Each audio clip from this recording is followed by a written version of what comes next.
네, 집사님들 안녕하십니까? 오늘은 사무엘 상하를 넘어서서 열왕기 상 그리고 하로 이어지는 성경 통독 이어지고 있습니다.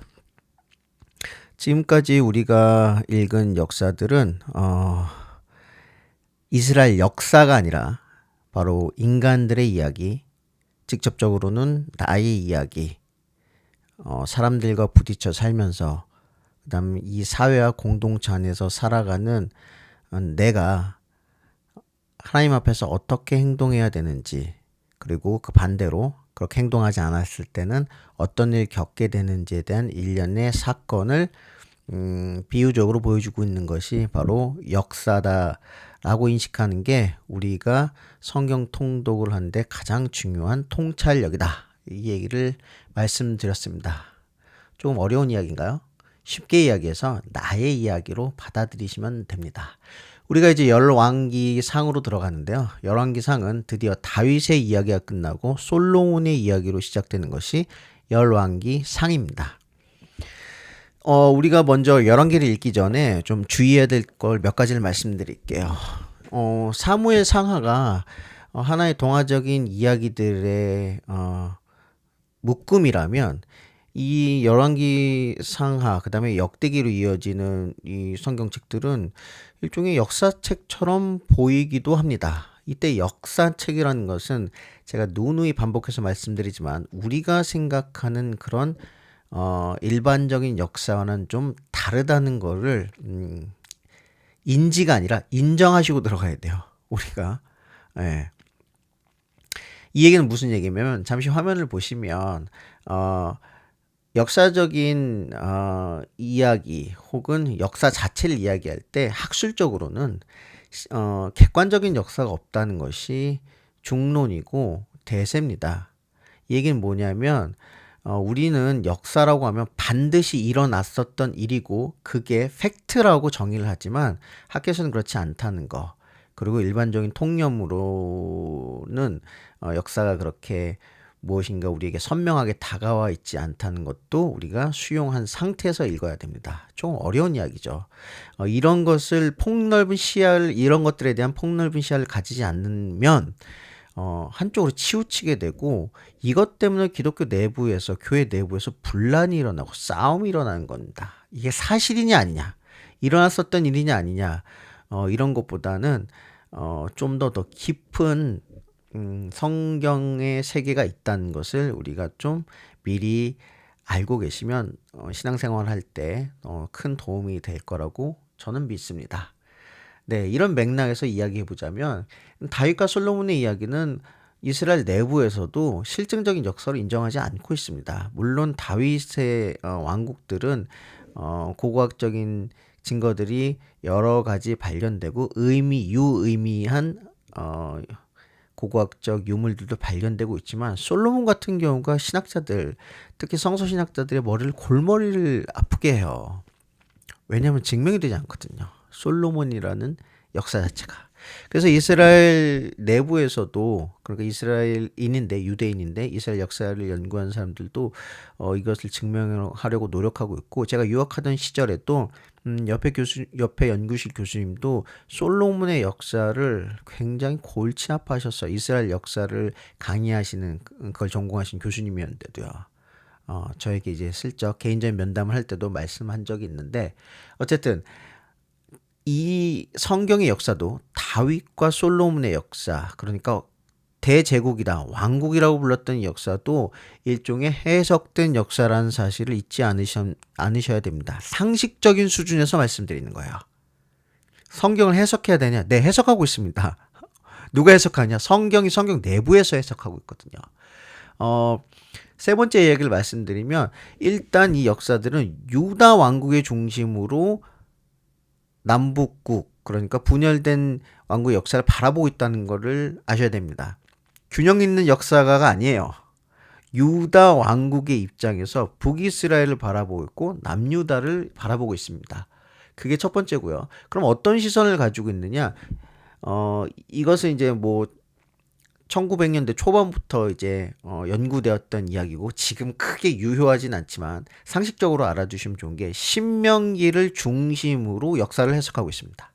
신명기에서 우리가 왜 통독할 때 중요하다고 말씀드렸냐면 신명기에 여러 가지 규정들이 나와 있고 특별히 이제 요시야 왕이 성전 수리하다 발견됐다고 했던 그 중심 12장부터 26장 기억나시죠? 그 많은 율법들을 중심으로 역사를 해석하고 있다는 거예요. 이게 중요합니다. 그렇기 때문에 이거는 해석을 넘어서 평가된 역사입니다. 평가. 누가 평가하고 있냐? 성경 내부에서 평가하고 있다는 겁니다. 그래서 해석됐다, 평가된 것을 굉장히 이제 부정적이거나 너무 학술적인 용어로 이해하시면 안 되고 성경 내부에서 나온 규정들 기준 가지고 율법을 기준으로 이스라엘 역사 자체를 평가하고 있다는 거. 네, 따라서 왕국이 통일되고 성전이 건립되고 나서부터 왕국이 팽창되고 그 지역에서 메소포타미아 지역이나 고대 근동 지역에서 솔로몬의 왕국이 왕성하게 번영했던 그 과정과 그 이후에 북왕국과 남왕국으로 분열하는 그 과정 자체도 신학적인 시선에서 분석하고 있는 겁니다.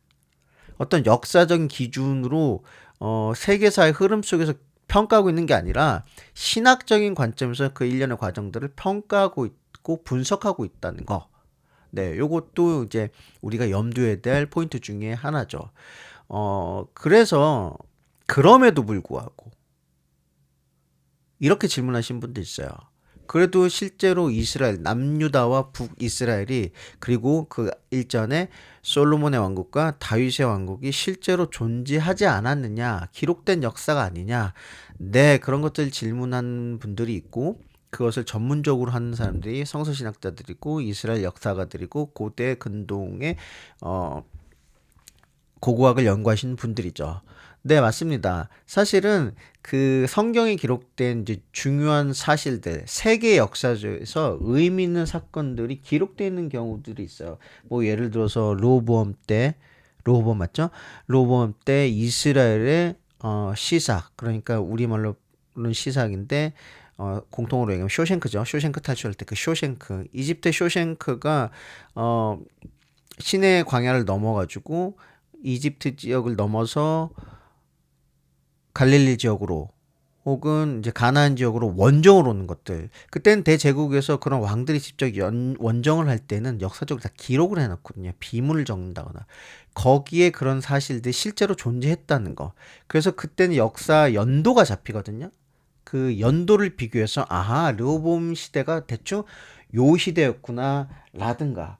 혹은 이집트가 대제국이었죠. 그때 당시 이집트가 팔레스타인 지역, 지금 가나안 지역에 있는 어떤 좀 급부상하는 왕국들과 그 왕국의 정보를 캐고 그 왕국에 대해서 여러 가지 이제 정보 수집을 하다가 편지도 교환하고 이러다 보니까 이스라엘이라는 단어를 쓴 그 거의 유일한 왕조가 있는데 그게 바로 여기 열왕기 상에 나오는 오므리 왕조입니다. 오므리 왕조의 이스라엘이라는 이야기를 북이스라엘에서 했다는 거.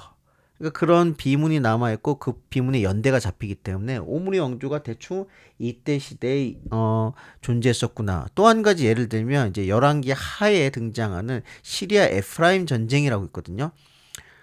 네.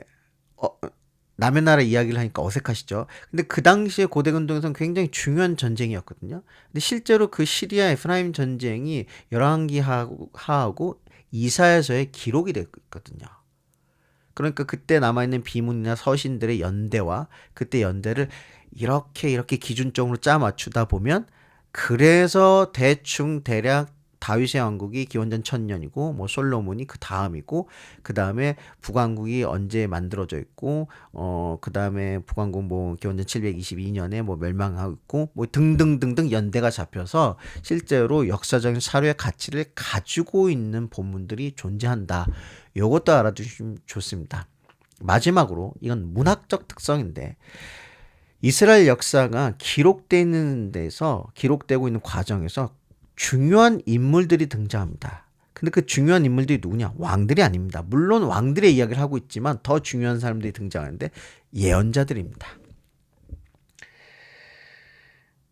사무엘에서는 나단 선지자가 굉장히 유의미하게 나타나서 다윗에게 질책을 한다거나 이런 역할을 했죠. 그 이후에 또 여러 명의 선지자들이 역사적으로 중요한 결정과 역사적으로 중요한 사건들이 일어날 때 등장해서 왕들과 대화를 하는 장면들이 나와요. 긍정적인 대화를 했을까요? 아닙니다. 왕궁에도 예언자들이나 선지자들이 있었다고 알려져 있지만 그 사람들은 항상 왕권의 눈치를 볼 수 없는 상황에 놓여 있겠죠. 그렇기 때문에 하나님께서 왕에게 직언을 할 수 있는 예언자들, 그러니까 하나님의 말씀이 왕권에 스며들 수 있는 그런 상황이 맞물려 있는 게 이스라엘 역사다. 그것을 보여주는 것이 구약성경책의 열왕기 상하의 이야기다. 이런 걸 알고 계시면 좋습니다. 뭐 가장 유명한 일화로는 엘리야가 나오죠. 엘리와 그다음 엘리사. 뭐 북왕국과 남왕국의 분열을 위해서 먼저 예언했던 뭐 아이야라든가 그 나중에 나오면 또 이제 미가야 선지자라 그래가지고 왕궁의 예언자들이 맨날 바른 말만 하니까 이 미가야라는 아주 저기 초야에 묻힌 영적으로 뭐 이렇게 순수한 예언자를 불러다가 예언했더니 하나님의 말씀이 전달됐다. 뭐 이런 등등등. 예언자들이 역사에서 가장 중요한 역할을 한다. 이 얘기는 곧 뭐냐? 하나님이 역사를 이끌어 가시고 제어하고 통제하시고 조언하신다라는 겁니다. 네, 서론이 굉장히 길었죠. 이 서론을 알고 있는 것이 나중에도 처음 구약 통독을 지나서 두 번째, 세 번째, 기초반을 지나서 초급반, 중급반, 고급반으로 갔을 때 성경을 이해하는 핵심 포인트가 될 거고, 이런 관점이 우리가 지금 부담감으로 남겨두고 있는 구약성경 3분의 1을 차지하는 예언서들을 읽는 데서도 굉장히 큰 도움이 된다는 사실 다시 한번 강조하고 말씀드립니다. 자, 그러면 열왕기상 실제적인 구조를 말씀드릴게요. 열왕기상은 크게 세 부분으로 네 부분 나눠져 있죠. 첫 번째 서론이 있고, 그 다음에 중간에 솔로몬 이야기, 그 다음에 왕국이 분열되는 과정, 그리고 북왕국의 이야기를 먼저 합니다. 이 이야기를 이제 시작을 해볼게요. 1, 2장은 다윗이 드디어 죽고 왕위를 솔로몬에게 계승하는 장면이 나오는데 기억하셔야 됩니다. 다윗 다음에 솔로몬이 그냥 쉽게 왕위를 얻었던 게 아니라는 거예요. 기억하십니까? 솔로몬의 엄마가 누구죠? 밧세바입니다. 밧세바가 그렇게 다윗과의 관계를 가지고 나서 후궁이 돼가지고 왕국에 머물면서 자기 아들을 왕까지 만들었다는 그런 이야기, 어디서 많이 듣던 얘기죠. 우리가 드라마나 영화에서 많이 봤던, 사극에서 많이 봤던 그런 스토리를 솔로몬도 가지고 있다. 결국은 솔로몬이 왕이 됩니다. 솔로몬이 왕이 되고서 열왕기상 3장부터 11장까지의 많은 부분이 무엇을 나타내고 있느냐? 솔로몬이 얼마나 대단한 사람인가를 보여줍니다. 그래서 3장에 솔로몬의 지혜가 얼마나 대단한지, 우리 그 유명한 일화 알죠? 듣는 마음 이야기했고, 제가 늘 강조했던 그 본문, 그리고 솔로몬의 재판 이야기도 나오고, 솔로몬이 이런 체계적인 행정체계를 갖췄다. 사실은 왕국으로서의 어떤 제대로 된 지위를 갖춘 국가는 솔로몬부터라고 이야기할 수 있죠. 다윗에서부터 다져져서. 그러고 나서 드디어 솔로몬이 무엇을 합니까? 다윗이 그렇게 하고 싶었던 일, 성전을 건축하는 일을 솔로몬이 실제로 이행합니다. 열왕기상에서 가장 중요한 본문 중에 하나라고 일컫는 이제 성전을 건축하고 솔로몬이 기도하는 성전 봉헌 기도가 나오거든요. 거기는 이제 구약 신학 혹은 열왕기의 신학, 더 나아가서 어떤 그 뭐랄까 야훼 하나님을 가진 사람들의 신앙의 정점이 무엇이냐라는 걸 보여주고 있다고 해요. 나중에는 거기는 정독하시길 바랍니다. 그리고 나서 솔로몬의 왕국이 얼마나 번창하는지가 이제 9장부터 10장까지 나와서 이제 그 전에 이 이야기를 하기 전에 성전을 건축하고 왕국이 번영한다는 이야기 하기 전에 9장에서 굉장히 재밌는 본문이 하나 나오죠. 하나님 솔로몬에게 경고를 하십니다. 너 정신 차리고 똑바로 살아라. 저는 이 본문이 이미 솔로몬이 자기 집 다윗과 왕궁이랑 그다음에 성전을 짓는데 어디에 더 심혈을 기울였는가의 복선이 깔리고 하나님이 그걸 보시고 경고했다고 이해하고 있습니다. 아니나 다를까 이 이후에 뭐 스바 여왕이 방문해서 솔로몬이 얼마나 대단한지 구경도 오고 굉장한 왕국으로서 성장한다는 그 이야기 다음에 바로 솔로몬이 타락합니다. 뭘로 타락합니까? 여자로 타락합니다가 아니라 여자들을 통해서 들어온 우상 숭배의 죄로 빠져듭니다. 전국의 모든 영험한 지역은 옛날에는 그 산당이라는 이유가 그 산의 언덕 위에 있었기 때문이거든요. 예배를 드리고 제단을 쌓던 데가 거기 모든 곳에다 뭘 합니까? 이방 산당을 지어줍니다. 왜? 여자들이 다 이방 여자들이었거든요. 그래서 나타난 현상이 뭡니까? 그 이후에 솔로몬처럼 대적자들이 등장합니다. 솔로몬 왕국 주변의 국가들부터 시작해서 누가 등장합니까? 드디어 르호보암이라는 사람이 등장하죠. 죄송합니다. 여로보암이라는 사람이 등장하죠. 제가 저번에 말씀드린 게 한번 말씀드린 적 있죠. 구약에서 등장하는 구약 성경이 가지고 있는 몇 가지 트라우마가 있습니다. 가장 큰 트라우마가 뭐냐면 제 기준으로 말씀드린 거예요. 북왕국이 멸망해서 아시리아의 포로로 끌려간 거. 두 번째, 유다가 멸망해서 어떻게 됐습니까? 바벨론으로 포로로 끌려간 그 사건이 가장 큰 트라우마입니다. 그리고 세 번째로 큰 트라우마가 뭐냐면 바로 여로보암의 죄예요.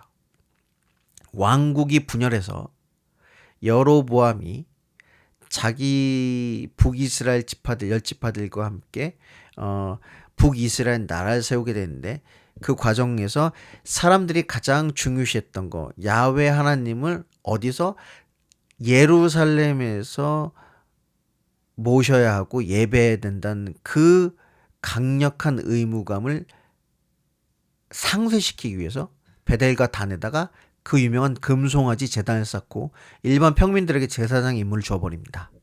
그런데 이 트라우마가 어디서 출발했습니까? 바로 출애굽기 아론이 만든 금송아지에서부터 그 트라우마가 연결됐거든요. 구약에서 출애굽기 이후에 계속해서 하나님이 이스라엘 백성에게 강조했던 게 뭡니까? 우상 숭배를 하지 말랍니다. 가나안 땅에 가서 우상 숭배를 하지 마라. 다시 말하면 간단히 말하면 뭡니까? 배신하지 말랍니다. 그걸 수없이 반복해서 우리 통독하는 사람도 지겹게 신명기까지 계속해서 반복됐던 그 명령이 여호수아를 거쳐 사사기를 거쳐 우상 숭배를 거쳤는데도 불구하고 결국은 남북으로 분열된 왕국에서 그 트라우마가 다시 발생하는 거죠. 이것이 앞으로 이스라엘 역사를 평가하는데 제1기준이 됩니다. 신명기 나오는 출애굽기에 나오는 10계명의 1계명. 10계명의 1계명이 모든 역사와 사람과 왕과 예언자를 평가하는 기준점이 되는 그런 트라우마입니다. 결국은 왕국이 분열되고 그 앞전에 보면은 이제 솔로몬의 아들 르호보암이 왕국이 분열되는 결정적인 주범이라고 하면서 이렇게 쭉쭉쭉쭉 나오는 재밌는 장면들이 나오죠. 결국은 분열했고 10지파가 북이스라엘의 손을 들어주고 2지파만 남유다에 남는데 우리 예전에도 기억하실지 모르겠지만 사사기에서 벌써부터 그런 조짐이 있었죠. 북이스라엘들이 모여가지고 단합하는 그런 분열의 어떤 씨앗이 여기서 폭발하는데 이 이유를 성경 내부는 제1계명의 위반, 우상숭배라는 것으로 해석하고 평가하고 있다는 걸 염두에 두셔야 됩니다. 그리고 나서 15장부터 16절까지는 분열 왕국이 이제 시작을 해요. 남유다와 북이스라엘. 북이스라엘 혼란을 겪습니다. 북이스라엘의 혼란을 겪는 이유를 앞으로 열왕기 하에서도 계속 반복할 건데 바로 이 대부분의 왕들이 북이스라엘 왕들이 여로보암의 길을 갑니다. 우상숭배에 빠진다는 거죠. 그런데 왜 유다는 살아남았느냐? 물론 유다도 왕들이 몇몇 왕 빼고 서너 명만 빼고는 대부분 다 우상 숭배에 빠지는데 유다가 유지될 수 있었던 이유는 혹은 북이스라엘을 먼저 멸망했던 이유는 바로 남유다에 뭐가 있습니까? 예루살렘이 있었고 성전이 있었기 때문입니다.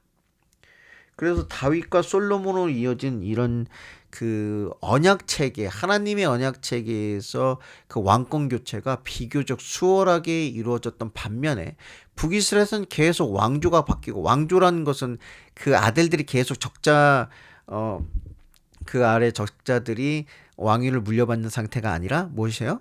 계속 다른 사람들이 반정을 해서 다른 시들이 다른 시족들이 계속 왕위를 물려받는 건데 반란이 계속 일어나는 그 이유가 뭐라고 봤냐면 성경은 바로 북이스라엘에 있었던 단과 베델에 있는 금송아지 그리고 수많은 제단들 이 우상 숭배에 대한 어떤 열려있던 마음이라고 평가하고 있다는 거죠. 그리고 나서 17장부터 19장까지 그 유명한 엘리야 이야기 시작합니다. 엘리야 이야기가 우리 통독하는 사람들한테 중요한 이야기는 물론 이스라엘 사람들 혹은 후대 유대인들한테 가장 소위 말하는 멋짐이 뿜뿜 시쳇말로 간지나는 사람이 누구였냐면 엘리야였습니다. 엘리야가 가진 그 능력은 그 누구도 그 이후에 가질 수 없었기 때문이죠. 그런데 그 능력을 누가 발휘하느냐? 바로 예수라는 사람이 신약시대에 똑같은 일을 합니다. 그래서 우리가 엘리야 이야기는 집중해서 통독할 필요가 있어요. 그래서 사람들이 신약시대에 저 사람이 엘리야냐고 묻습니다. 나를 누구라고 부르느냐 제자들아. 사람들이 뭐라고 해? 선지자 혹은 누구? 엘리야라고 하더이다. 그 이유가 있다는 거죠. 그러나 예수님은 누가 엘리야라고 했습니까? 바로 세례 요한이 엘리야라고 했죠. 그래서 엘리야 이야기를 우리가 집중해서 통독할 필요가 있다는 거. 그리고 엘리야 이야기랑 맞물려 있는 이야기 뭐냐면 아합 왕입니다. 엘리야도 북이스라엘 사람이고 아합 왕도 북이스라엘 사람인데 우리에겐 아합 왕보다 더 유명한 사람이 누구야? 이세벨입니다. 이세벨. 영화에 나오는 사람들, 표독스러운 사람들이나 혹은 그런 캐릭터를 가진 인물들을 영화에서 이세벨이라는 이름을 많이 사용하죠. 왜냐? 이세벨이 그렇게 유명한 악독한 여자. 엘리야를 잡아 죽이려고 했던. 그래서 이세벨과 아합 왕이 했던 저질렀던 이야기가 뭐 나봇의 포도원 이야기가 나온다거나 아니면 이제 뭐 거기에 선지자 뭐 미가의 이야기가 나오고 결국은 아합 왕이 이제 몰락하고 뭐 이런 이야기를 쭉쭉쭉쭉 전개되면서 열 왕기 상이 끝마칩니다. 네, 오늘은 여기까지고요. 내용이 많고 길었지만 오늘 제 이야기를 한 번쯤은 꼭 집중해서 들어볼 필요가 있다. 왜? 나중에 성경 통독을 하는데 도움이 많이 되는 이야기들이고 열왕기 상이 그런 이야기들을 품고 있다는 거. 네, 다시 한번 말씀드리면서 오늘은 여기까지 하겠습니다.